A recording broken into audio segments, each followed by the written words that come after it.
Саламатсыңар балдар, кандайсыңар? Маанайыңар кандай? Сабагыбызды жакшы маанай менен баштоо үчүн жагымдуу маанай түзүп алалы. Ар бирибиз үй бүлө мүчөлөрүбүзгө карап бир жылмайып коелу.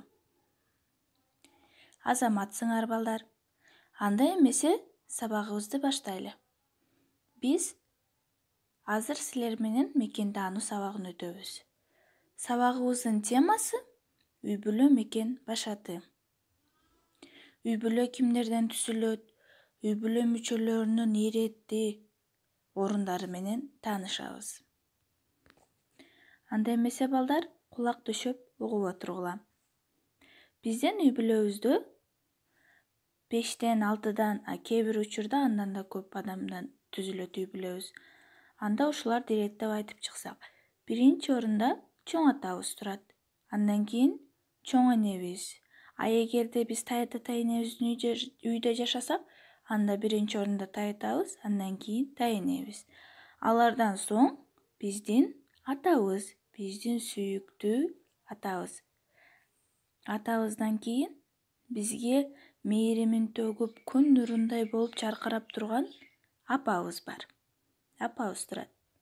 Ата энебизден кийин эгер ага ине, эже сиңдибиз болсо, ошолор турат. Мисалы үчүн үйдө ата энебизден кийин биздин чоң эжебиз болсо, эжебиз, андан кийин ага эне сиңдилерибиз турат. Кыргыздын белгилүү ойчолу Жусуп Баласагын төмөндөгүдөй деп айткан. Уул кызы дайым сыйлап турса эгер, ата эненин жүзү жайнап нур себер дейт. Эгер биз уул кыздары ата энебизди сыйлап, урматтап, аларга болгон сүйүүбүздү көрсөтүп турсак, анда ата энебиздин жүзүнөн күндөн жылуулук чыкканда, күн нурун сепкендей, алардын да жүзүнөн нур чачылат. Үй бүлөбүз бекем болуш үчүн биз бири-бирибизди сыйлашыбыз керек, бири-бирибизге сылык мамиле жасашыбыз керек. Балдар, кандай деп ойлойсуңар? Эмне үчүн үй бүлө мекен башаты деген? Ойлоп көргүлөчү, эмне үчүн? Туура, азаматсыңар балдар.